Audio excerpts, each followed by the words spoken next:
अस्सलाम वालेकुम व्यूअर्स, उम्मीद करती हूँ आप सब खैरियत से होंगे। आपको अपने चैनल मिस मीना में वेलकम करती हूँ। तो क्लास हम लोग का class 10 maths in text book board unit number 24 ratio and proportion continue है, जिसके आज हम स्टार्ट करने जा रहे हैं इंट्रोडक्शन। ठीक है, तो क्लास चैप्टर को स्टार्ट करने से पहले उसका इंट्रोडक्शन जरूर देख लिया करें। सबसे पहले हम जान लेते हैं बेसिकली रेशियो और प्रोपोर्शन क्या होते हैं। ठीक है, किस तरीके से इनको रिप्रेजेंट किया जाता है, और उसके बाद फिर हम इंशाल्लाह इसके थ्योरम पढ़ेंगे। तो क्लास ये चैप्टर इतना बता दूं आप लोगों के थ्योरम के लिहाज से बहुत ज्यादा इंपॉर्टेंट है। इस चैप्टर से मोस्टली ज्यादातर थ्योरम बनते हैं। ठीक है, और थ्योरम इसके सभी बहुत ज्यादा इंपॉर्टेंट है, क्योंकि किसी भी थ्योरम में से कोई भी थ्योरम पेपर में आ सकता है, जरूर आता है, बल्कि आ सकता है क्या है कि जरूर कोई ना कोई थ्योरम जरूर आता है पेपर में। तो ये चैप्टर बहुत बहुत ज्यादा इंपॉर्टेंट है, इसको मिस नहीं कीजिएगा। ठीक है, तो इंशाल्लाह हम one by one her theorem को डिस्कस करेंगे। सबसे पहले हम डिस्कस कर लेते हैं इंट्रोडक्शन को, रेशियो एंड प्रोपोर्शन। जी, तो क्लास सबसे पहले हम देख लेते हैं कि रेशियो बेसिकली क्या होता है। ठीक है ना, ratio is the comparison of two quantities of same kind with same units. जी, क्या समझ आया डेफिनेशन से कि रेशियो जो है बेसिकली कंपैरिजन है, यानी दो चीजों को जब हम कंपेयर करते हैं, ठीक है, टू क्वांटिटीज को जब कंपेयर किया जाता है, और लेकिन क्वांटिटीज जो हमारी होनी चाहिए वो बिल्कुल एक जैसी होनी चाहिए, यानी एक ही तरह की होनी चाहिए, डिफरेंट तरह की ना हो। ठीक है ना, एक ही तरह की क्वांटिटीज हो तो, और उनके यूनिट्स भी सेम हो, तभी जो है वो रेशियो की कैटेगरी में आता है। ठीक है ना, तो उसे हम क्या कहते हैं, रेशियो। अब देखिए यहाँ पर अगर हम देखें, आगे लिखा हुआ है the ratio of A and B is written as A ratio B. देखिए ये जो साइन आपको नजर आ रहा है, two dot, this is called the ratio. इसको हम ऐसे भी लिख सकते हैं और इसको हम फ्रैक्शन की फॉर्म में भी लिख सकते हैं, ए अपॉन बी, लेकिन ज्यादा बेटर है कि इस तरीके से लिखा जाए। क्योंकि ये बात हो रही है रेशियो की, तो रेशियो का बेसिकली साइन ये है। ठीक है, ये वाला जो साइन है ये फ्रैक्शन को शो करता है। यहाँ पर इस चैप्टर में हम फ्रैक्शन को नहीं डिस्कस कर रहे हैं। हाँ, हम क्वेश्चन को सॉल्व करने के लिए इसको यूज जरूर कर लेते हैं, लेकिन बहरहाल आंसर हमारा रेशियो की फॉर्म में ही होना चाहिए। ठीक है, अब यहाँ ए और बी को क्या कहा जाता है, ये बात समझने वाली है। देखिए ए को हम कहते हैं एंटीसीडेंट, ठीक है, और अपॉन में जो बी लिखा हुआ है ये हमारा कहलाता है कॉन्सिक्वेंट। ये थोड़े से इनकी प्रोनाउंसिएशन मुश्किल है, हार्ड है बोलने में, लेकिन वेरी इंपॉर्टेंट, आपके एमसीक्यूज के लिहाज से बहुत ज्यादा इंपॉर्टेंट है। ये आपसे पूछा जा सकता है कि रेशियो में ए को क्या कहा जाता है और बी को कहा जाता है। तो ये चीज आप अपनी कॉपी के कॉर्नर पर नोट डाउन कर लीजिए, अच्छी तरह से याद कर लें, ताकि आपको एमसीक्यूज अटेम्प्ट करने में मुश्किल पेश ना आए। ठीक है, उसके बाद अब हम आ जाते हैं प्रोपोर्शन की तरफ। तो प्रोपोर्शन क्या है? A proportion is a mathematical statement expressing that two ratios और फ्रैक्शन आर इक्वल। जी, ये एक मैथमेटिकल एक्सप्रेशन है जिसमें हमारे पास जो दो रेशियो होते हैं ना, दो चीजों के दो, जैसे यहाँ तो हम सिंपल एक रेशियो की बात कर रहे थे, यहाँ पर दो रेशियो जो होते हैं वो आपस में इक्वल हो। ठीक है ना, इट इज रिटन एज, जैसे अगर हम कोई क्वांटिटी ले लेते हैं ए और बी की, तो ए रेशियो बी इक्वल हो सी रेशियो डी के। अच्छा, यहाँ पर ये 4 डॉट जो आपको नजर आ रहे हैं, this is called the equal to, इसका मतलब साइन का इक्वल टू होता है। लेकिन चूंकि ये चैप्टर रेशियो का है तो हम हर जगह इसको रेशियोज के साइन से ही रिप्रेजेंट करेंगे। तो आगे मैंने लिख भी दिया है कि और इसको हम इस तरीके से भी रिप्रेजेंट कर सकते हैं, जैसे ए रेशियो बी को हम ए अपॉन बी लिख सकते हैं, इसी तरह से ये 4 डॉट को हम इक्वल टू के साइन से भी रिप्रेजेंट कर सकते हैं। ठीक है, इसी तरह से यहाँ पर देखिए सी रेशियो डी लिखा हुआ है, तो ये सी अपॉन डी की सूरत में भी लिखा जा सकता है। अच्छा, अब इसमें देखिए क्लास, अब यहाँ पर एक आपको नजर आ रही है बी और सी, ये सेंटर वैल्यू है ना, और ए और डी जो है लास्ट की वैल्यू है, कॉर्नर की वैल्यू। तो ये जो कॉर्नर की जो आपको नजर आ रही है ना वैल्यूज, ठीक है, नंबर से जो आपको ए और डी नजर आ रहे हैं, और ये सेंटर का, ये हमारे क्या कहलाते हैं, एक्सट्रीम एंड मीन्स कहलाते हैं। ठीक है, अब इनमें एक्सट्रीम क्या है, मीन्स क्या है, ये देख लेते हैं। In the expression a ratio b, ठीक है, c ratio d, A and D are called extremes। यानी ये जो लास्ट के आपको नजर आ रहे हैं ना A and D, ये हमारे क्या कहलाते हैं, एक्सट्रीम्स, जबकि ये सेंटर वाली जो वैल्यूज है यानी B and C, ये हमारी कहलाती हैं मीन्स। ये बात भी बहुत याद रखने वाली है कि जो लास्ट वैल्यूज है, ठीक है, that is called the extreme, और ये सेंटर वैल्यूज जो है ये हमारी कहलाती हैं means. so that we can say that the product of extremes equal to the product of means. तो भाई आप जब इसको मल्टीप्लाई की सूरत में लिखेंगे, इक्वल टू की साइन की सूरत में लिखेंगे, तो इस तरह से होगा कि ये जो सेंटर वाली वैल्यू है ये आपस में मल्टीप्लाई हो जाएंगी, ठीक है, यानी बी जो है वो मल्टीप्लाई हो जाएगा सी से, इसी तरह से ए मल्टीप्लाई किससे हो जाएगा, डी से। जब हम इसे इक्वल टू की फॉर्म में लिखेंगे तो कुछ इस तरह से लिखेंगे, ठीक है। तो लास्ट वाली वैल्यू लास्ट से मल्टीप्लाई हो जाएगी, सेंटर वाली वैल्यू सेंटर से मल्टीप्लाई हो जाएगी, और दोनों एक दूसरे के क्या होंगे, इक्वल होंगे, ठीक है। वो मल्टीप्लाई करने को हम कहते हैं प्रोडक्ट, दैट्स व्हाई यहाँ पर मैंने वर्ड यूज किया है product, so that we can say that the product of extreme, product of extreme का मतलब है ये वाली वैल्यू, लास्ट वाली वैल्यू का मल्टीप्लाई और सेंटर वाली वैल्यू का मल्टीप्लाई, यानी equal to the product of mean, ये सेंटर वाली वैल्यू ना, that is called the mean. तो अब इन मीन का मल्टीप्लाई और ये एक्सट्रीम का मल्टीप्लाई आपस में क्या होंगे, इक्वल होंगे, ठीक है। तो ये देख सकते हैं कि a multiply by d equal to b multiply by c.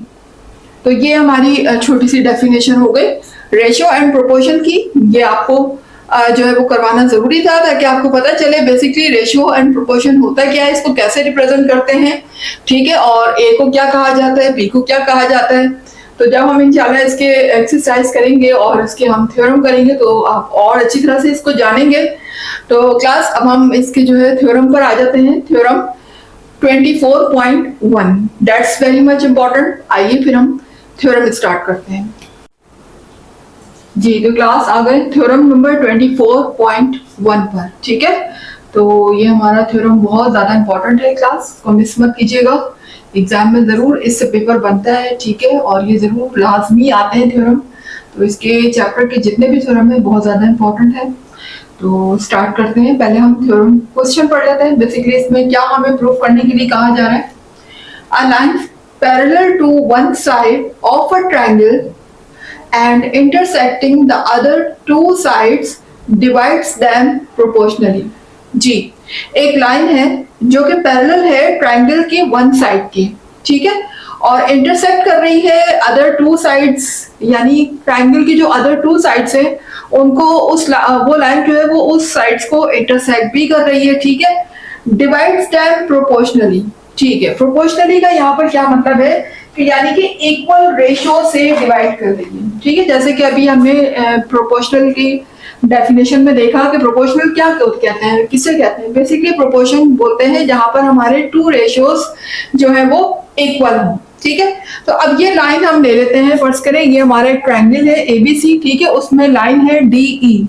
तो डीई लाइन जो है वो इक्वली जो है वो डिवाइड कर रही है इस तरीके से, यानी कि दो रेशियो में एक हमारा हो जाएगा एडी और दूसरा हमारा डिस्टेंस हो जाएगा बीडी।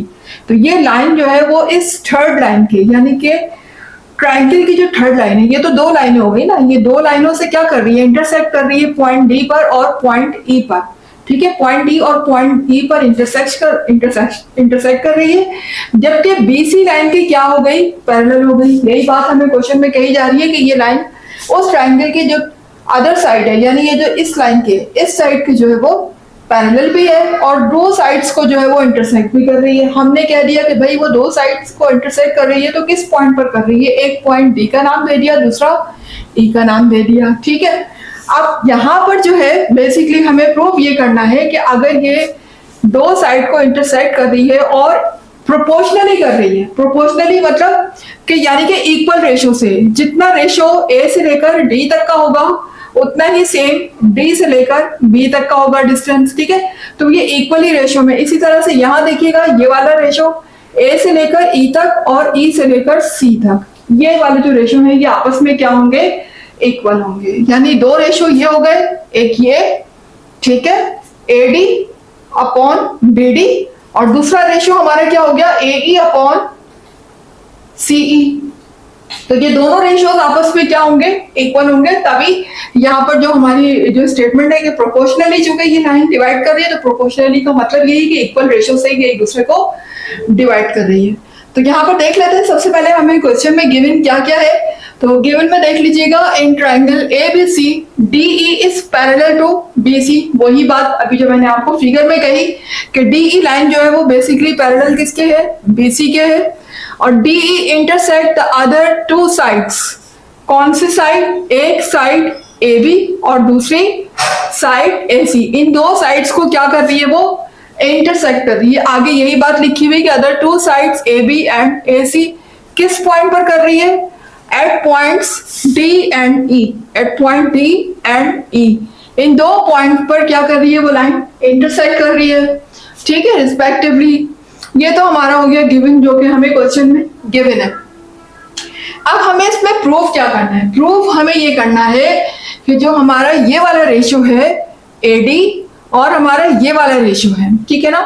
देखें AD अपॉन BD, एक रेशियो तो ये हो गया, ठीक है, और दूसरा रेशियो हमारा क्या है, AE अपॉन EC, ठीक है। ये दो रेशियो हो गए, ये आपस में क्या हो, इक्वल, यानी ये दोनों रेशियो आपस में क्या होने चाहिए, इक्वल होने चाहिए। या आप ये कह सकते हैं कि प्रोपोर्शनली डिवाइड करो, तो प्रोपोर्शनली और इक्वली एक ही बात है। जाहिर है दो रेशियो है, अगर प्रोपोर्शनली है तो यकीनन वो आपस में क्या होंगे, इक्वल भी होंगे।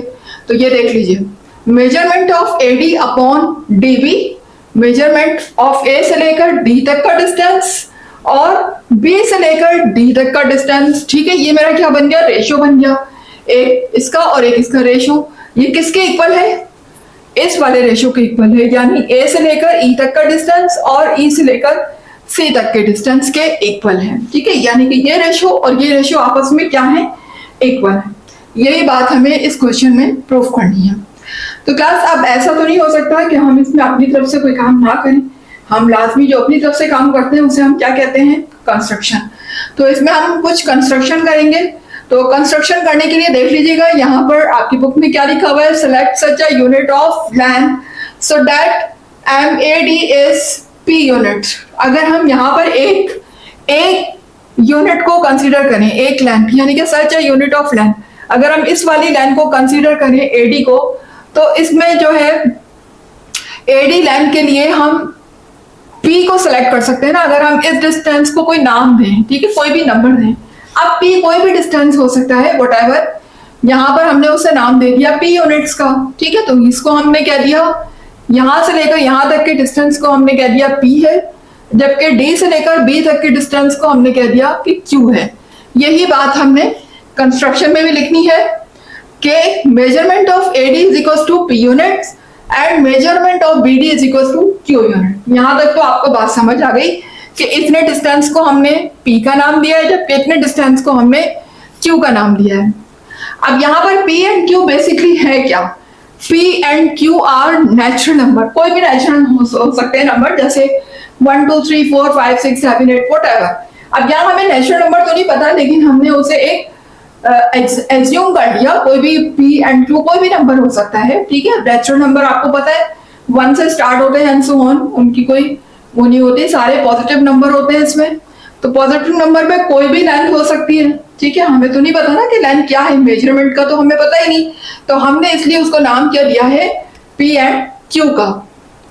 आगे कह रहे हैं कि AD divide AD into P congruent segment, ठीक है। अब ये जो लाइन AD है, ठीक है, लाइन AD है, और इसके जो हमारे पास ये P, हमने इसको लेंथ, पूरी लेंथ को क्या कहा हुआ है, P कहा हुआ है।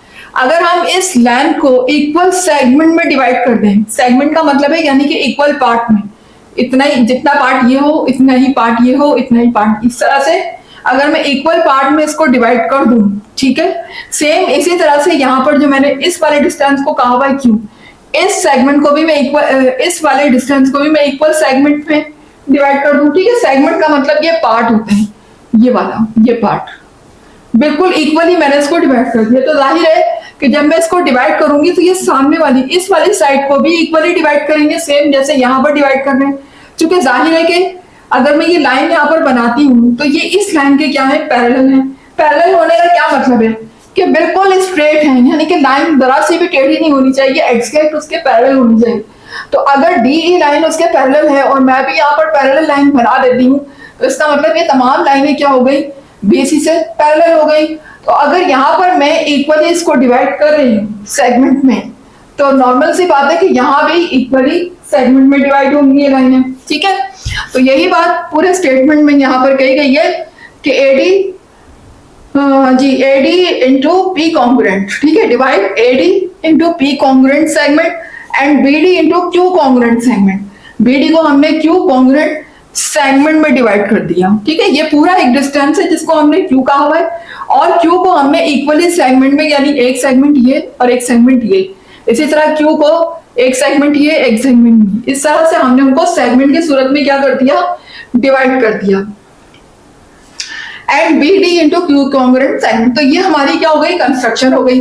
ये तो हमने डिवाइड कर दिया, ठीक है। अब अगर हमने इनको इक्वली सेगमेंट में डिवाइड कर दिया है तो आगे देखिए क्या लिखा हुआ है। So measurement of AD upon measurement of BD, measurement of AD को अगर मैंने कहा है कि पूरा पोर्शन जो है वो पी के इक्वल है और इसको मैंने कहा है कि क्यू के इक्वल है, तो इसका मतलब ये हो गया कि एडी की जो लेंथ है वो किसके इक्वल हो गई, पी के इक्वल हो गई।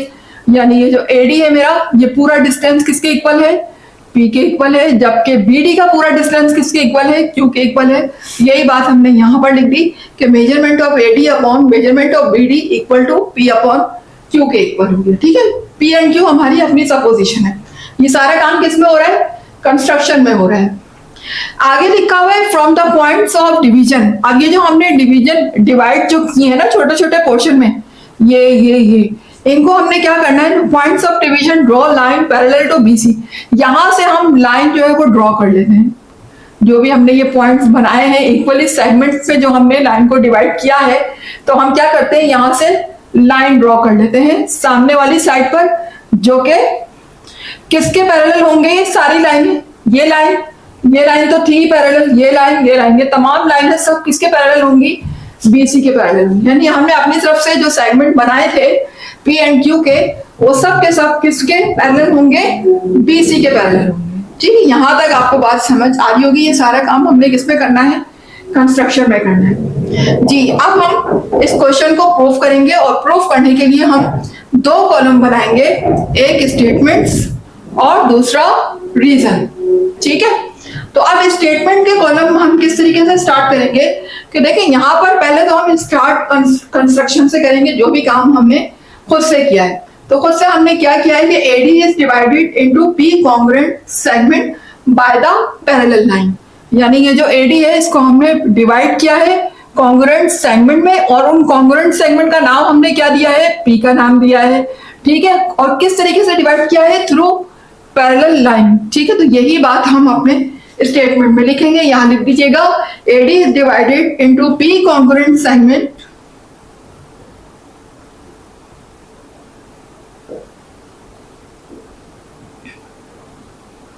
AD is divided into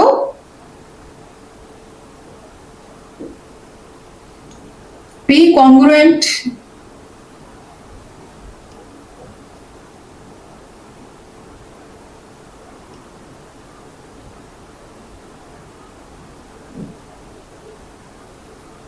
segment, ठीक है। एडी को हमने पी कॉन्ग्रुएंट सेगमेंट में डिवाइड किया है।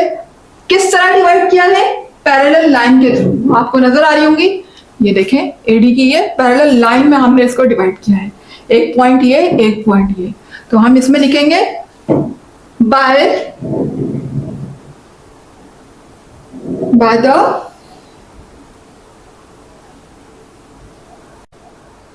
पैरेलल लाइंस, ठीक है,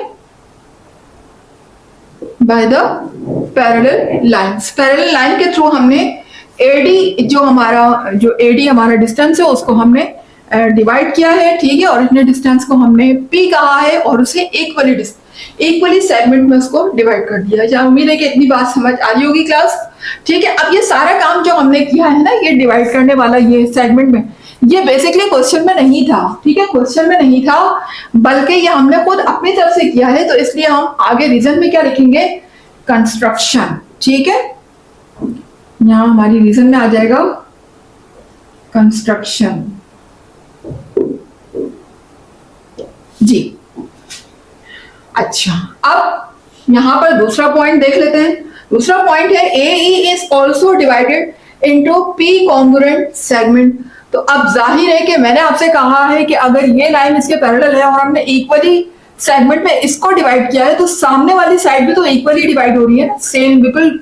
ये देखें इस तरीके से, जितना डिस्टेंस ये होगा सेम इतना ही ये होगा, जितना डिस्टेंस ये होगा इतना ही डिस्टेंस ये भी होगा। तो इसका मतलब ये भी जो है वो इक्वली सेगमेंट में डिवाइड हो रही है, ए लाइन भी इक्वली सेगमेंट में ही डिवाइड हो रही है, ठीक है ना, क्योंकि सेम पैरेलल लाइंस हैं। पैरेलल लाइंस का मतलब है कि इक्वली जो है ना वो एक दूसरे को डिवाइड कर रही है, जितना यहाँ पर उतना ही यहाँ पर, ठीक है। तो हम यहाँ ये बात भी लिख देंगे कि AE is also divided into P congruent segment. AE is also divided into P congruent segment।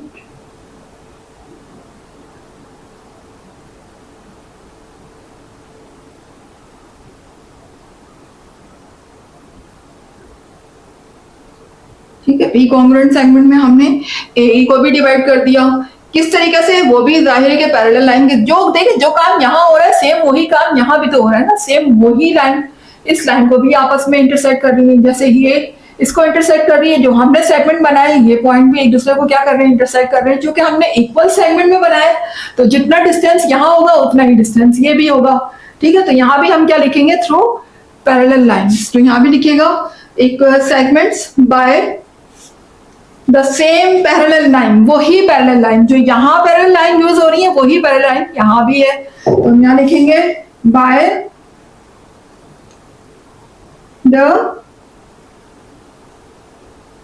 Same parallel line.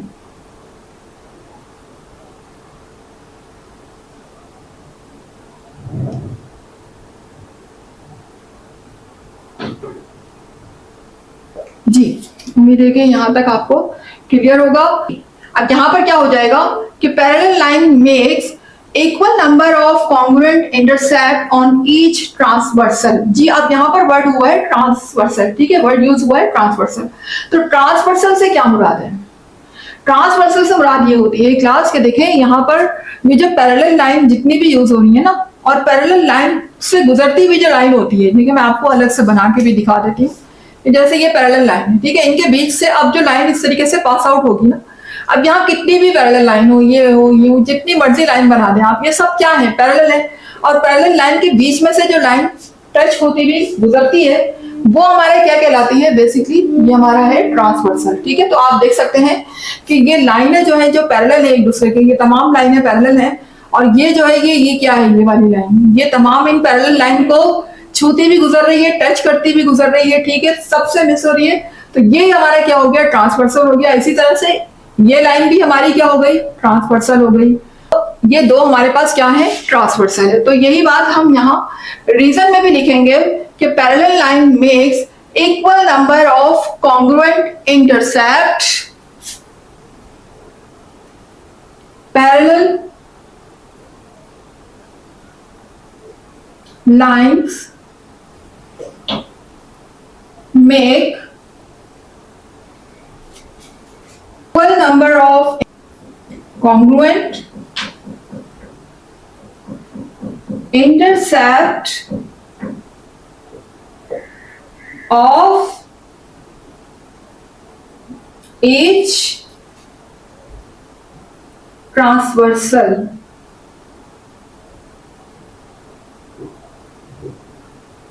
ठीक है, इंटरसेक्ट हो जाएगा ये, ठीक है। तो यहाँ पर आप देख सकते हैं कि ट्रांसवर्सल जो है वो दो तरह के ट्रांसवर्सल इसमें यूज हुए हैं, एक AB ट्रांसवर्सल, ठीक है, दूसरा AC ट्रांसवर्सल। ये दो हमारे क्या हो गए, ट्रांसवर्सल हो गए, और इनके बीच में ये पैरेलल लाइंस बन रही हैं, ठीक है। तो ये पैरेलल लाइंस जो है इन दोनों ट्रांसवर्सल को क्या कर रही है, टच कर रही है, इन दोनों लाइन को जो है इन दोनों ट्रांसवर्सल को इंटरसेक्ट कर रही है मुख्तलिफ पॉइंट्स पर। पॉइंट यहाँ पर ये DE है, ठीक है, यहाँ पर हमने ये पॉइंट्स का नाम नहीं दिया, ठीक है, पॉइंट्स का नाम आपकी बुक में भी नहीं दिया हुआ, बस सेगमेंट के नाम से कहा हुआ है कि इक्वली सेगमेंट से डिवाइड कर रही है। तो जाहिर है कि जितना डिस्टेंस यहाँ होगा उतना ही डिस्टेंस ये भी होगा। तो ये क्या होगा, ये एक ट्रांसवर्सल ये हो गया, एक ट्रांसवर्सल ये हो गया, ठीक है। और दोनों ट्रांसवर्सल से ये पैरेलल लाइन आपस में क्या कर रही है, इंटरसेक्ट कर रही है, ठीक है। यही बात हमने यहाँ रीजन में भी लिख दी कि parallel line makes equal number of congruent intercepts of each transversal, ठीक है। तो अगर ऐसा है तो इसका मतलब ये हो गया कि EC is also divided into Q congruent segment. तो यहाँ पर ये जो EC लाइन जो हमें दी हुई है, अगर हमने इस वाले डिस्टेंस को Q कहा हुआ है तो सेम इतना ही डिस्टेंस ये भी तो हो गया, जितना डिस्टेंस ये है उतना ही डिस्टेंस ये हो गया। तो जिस तरीके से हमने इस वाले डिस्टेंस को इसके इक्वल कहा है, तो मतलब BD का जो डिस्टेंस है वो किसके इक्वल हो गया, EC के इक्वल हो गया। तो अगर ये EC के इक्वल हो गया और इस डिस्टेंस को हमने Q कहा हुआ है, तो इसका मतलब ये वाला डिस्टेंस भी मेरा क्या हो गया, Q हो गया, ठीक है। तो हम यहाँ पर यही बात लिखेंगे कि similarly EC is also divided into Q congruent segment. तो EC भी इसी तरह से कॉन्ग्रुएंट सेगमेंट में डिवाइड हो रहा है, किसमें, Q में, Q कॉन्ग्रुएंट सेगमेंट में, क्योंकि इतने डिस्टेंस को हमने Q कहा हुआ है। तो जो डिस्टेंस यहाँ पर है सेम वही डिस्टेंस यहाँ भी, ठीक है। तो हम इसको भी क्या कहेंगे, Q कहेंगे जी। तो हम ये लिखेंगे कि सिमिलरली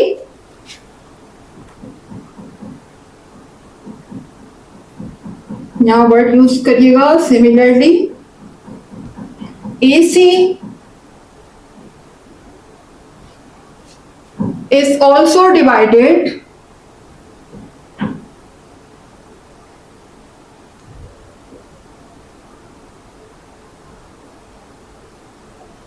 into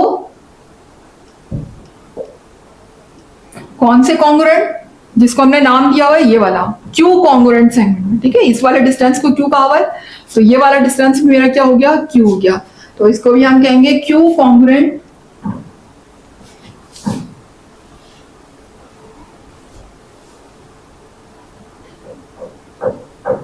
सेगमेंट।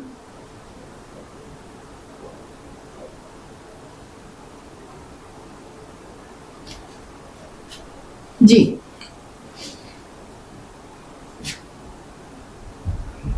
जी, तो EC is also divided into Q congruent segment, ठीक है। ऐसा क्यों कहा हमने, क्योंकि BD जो है वो BD is divided into Q congruent segment by the parallel line. जो कि BD को हमने क्यों कहा हुआ है ना, BD को हमने क्यों कहा हुआ है, तो जाहिर सी बात है कि EC भी वही डिस्टेंस है सेम, जैसे कि यहाँ पर AD जो है इसके इक्वल है AE के, इसी तरह से BD जो है वो इसके इक्वल है EC के। इसको हमने क्यों कहा हुआ है, तो जाहिर सी बात है कि ये भी क्या होगा, Q होगा, ठीक है। तो आगे हम रीजन में भी यही बात लिखेंगे कि BD is divided into Q congruent segment by the parallel line.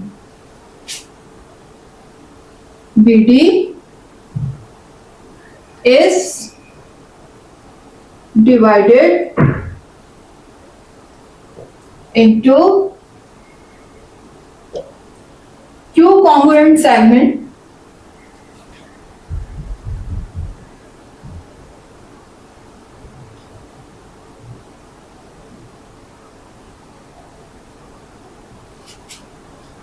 by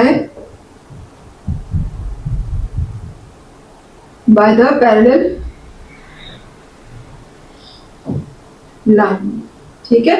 तो जो पैरेलल लाइंस यहां आपको नजर आ रही है सेम वही लाइन, यही लाइन आगे जाकर दूसरी साइड को भी टच कर रही है, ठीक है। ट्रायंगल की दूसरी साइड, यानी कि ये दूसरी साइड का मतलब है ये क्या हो गया, ट्रांसवर्सल हो गया। इसी लाइन का जो दूसरा ट्रांसवर्सल है वो ये, यानी जो हमारी पैरेलल लाइन है वो सेम अगर एक ट्रांसवर्सल को टच कर रही है तो आगे चलकर वो दूसरे ट्रांसवर्सल को भी टच कर रही है, तो जो डिस्टेंस यहाँ होगा सेम वही यहाँ भी होगा, ठीक है।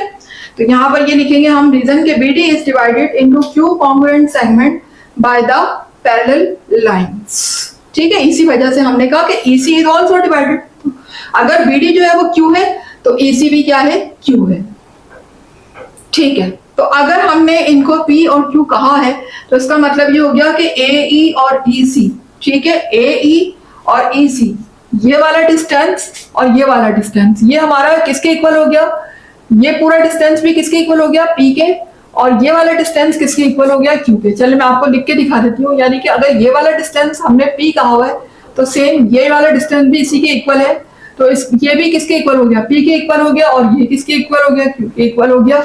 तो यही बात मैं यहाँ पर नीचे लिख लेती हूँ कि नाउ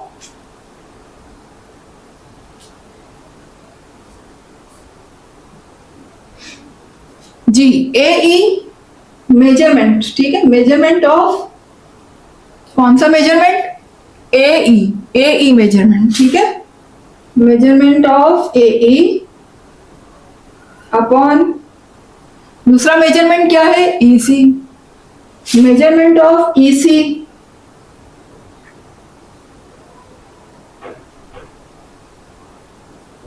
जी। तो AE के सामने हम क्या लिखेंगे, AE किसके इक्वल है, P के इक्वल है, जबकि EC के सामने क्या लिखेंगे, EC किसके इक्वल है, Q के इक्वल है। तो AE के सामने हम लिखेंगे P, ठीक है, और EC के सामने हम लिखेंगे Q, ठीक है। यहां पर हम यही बात लिख दी हमने कि measurement of AE upon measurement of EC is also equal to P upon Q के। तो यहाँ पर हम रीजन भी यही लिख देंगे कि AE and EC are divided into P and Q congruent segment. यहाँ पर रीजन में लिख देते हैं कि AE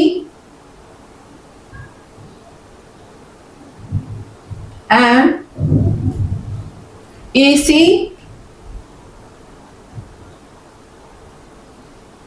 is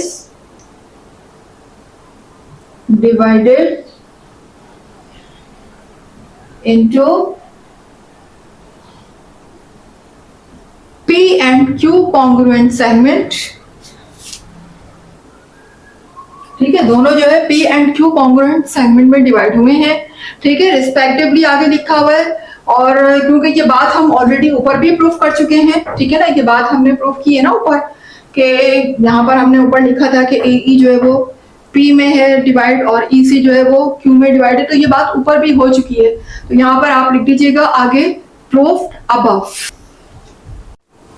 जी। तो क्लास यहाँ तक हमने बात प्रूफ कर दी है कि ये डिस्टेंस और ये डिस्टेंस P के इक्वल है, ये वाला डिस्टेंस, और ये वाला डिस्टेंस Q के इक्वल है। यही बात यहाँ लिखी हुई है कि measurement of AE is equal to P and measurement of EC is equal to P। ये वाला हमारा रेशियो जो है वो P अपॉन Q के इक्वल है, बिल्कुल सेम इसी तरीके से जैसे ये हमारा P और Q के इक्वल, ठीक है। और ये रीजन में भी हमने आगे यही बात लिख दी कि AE and EC is divided into P and Q congruent segment respectively, ठीक है। और ये बात हम चूंकि ऊपर भी प्रूफ कर चुके थे, तो यहाँ लिख दीजिएगा कि प्रूफ अबव, ठीक है। तो यहाँ तक बात क्लियर होगी। लेकिन अब यहाँ पर आप आगे देखें तो अब ये देखें यहाँ पर क्या है, आगे हमसे जो हमने कंस्ट्रक्शन जो हमने किया था, हमने क्या किया था कंस्ट्रक्शन में हमने ये किया था, ये देखें AD और BD को भी P एंड Q के इक्वल लिखा था।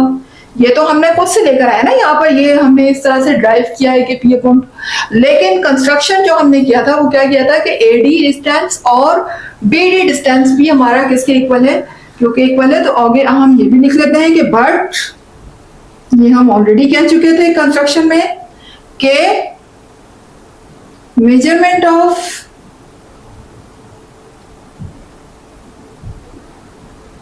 AD upon measurement of BD किसके इक्वल है, P अपॉन Q के इक्वल है। ये बात हम ऊपर कंस्ट्रक्शन में कह चुके थे, ठीक है।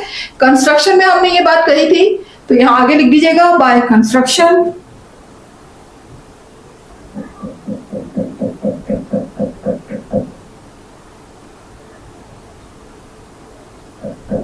ठीक है। तो ये बात हम ऑलरेडी कंस्ट्रक्शन में कह चुके हैं।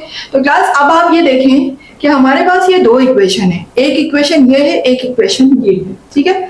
अगर मैं इनको नाम दे देती हूँ आसानी के लिए, आप दे सकते हैं, वैसे बुक में आपका नाम नहीं दिया हुआ, चले हम दे देते हैं, इक्वेशन 1 है, ये इक्वेशन 2 है, ठीक है जी। तो अब इक्वेशन 1 और इक्वेशन 2 को अगर आप देखें तो इनकी राइट हैंड साइड जो है वो क्या आ रही है, सेम आ रही है। तो ये बात आपको पता है रूल के मुताबिक, अगर दो इक्वेशन की एक साइड, कोई भी लेफ्ट हैंड साइड भी हो सकती है, राइट हैंड साइड भी हो सकती है, कोई एक साइड अगर सेम हो, इक्वल हो, तो इसका मतलब उसकी जो दूसरी साइड है वो भी आपस में क्या होती है, इक्वल होती है, ठीक है। तो यहाँ पर हम आगे लिख लेते हैं कि सो ये वाली साइड इसके इक्वल हो जाएगी। देखिए ना, ये भी P अपॉन Q है, ये भी P अपॉन Q के इक्वल है। दोनों की राइट हैंड साइड क्या है, इक्वल है। इसका मतलब दोनों की लेफ्ट हैंड साइड भी आपस में क्या होंगी, इक्वल होंगी। तो आगे हम लिख लेते हैं कि सो measurement of AD upon measurement of BD is also equal to measurement of AE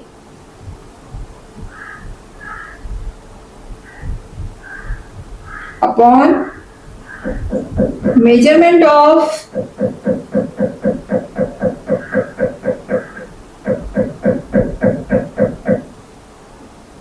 AC। ठीक है, ये किसके इक्वल हो गई, AC के इक्वल हो गई। उम्मीद है कि क्लास, अब ये देखिए यहाँ पर हमारे पास यही हमें प्रूफ करना था। बेसिकली ये देख सकते हैं ऊपर प्रूफ में हमें यही प्रूफ करना था कि ये वाला जो रेशियो है और ये वाला रेशियो है, ये आपस में क्या होने चाहिए, इक्वल होनी चाहिए। ठीक है ना। तो अगर ये इक्वली प्रोपोर्शन से डिवाइड कर रही है लाइन DE, तो इसका मतलब हमारा ये रेशियो और ये रेशियो यानी कि AD अपॉन BD और AE अपॉन EC, ये दोनों रेशियो क्या होने चाहिए, इक्वल होने चाहिए। यही बात आप देख सकते हैं यहाँ पर हमने प्रूफ कर दी है कि दोनों रेशियो आपस में इक्वल हम इस थ्योरम में लेकर आ चुके हैं। ठीक है, तो अब यहाँ पर हमने क्यों ऐसा किया, कौन सी प्रॉपर्टी अप्लाई की है भाई कि ये आपस में इक्वल हो गए। तो ये प्रॉपर्टी हमारी कहलाती है ट्रांजिटिव प्रॉपर्टी ऑफ इक्वालिटी। इस प्रॉपर्टी को हम क्या कहते हैं, ट्रांजिटिव प्रॉपर्टी ऑफ इक्वालिटी। यही बात हम रीजन में लिख लेते हैं, ट्रांजिटिव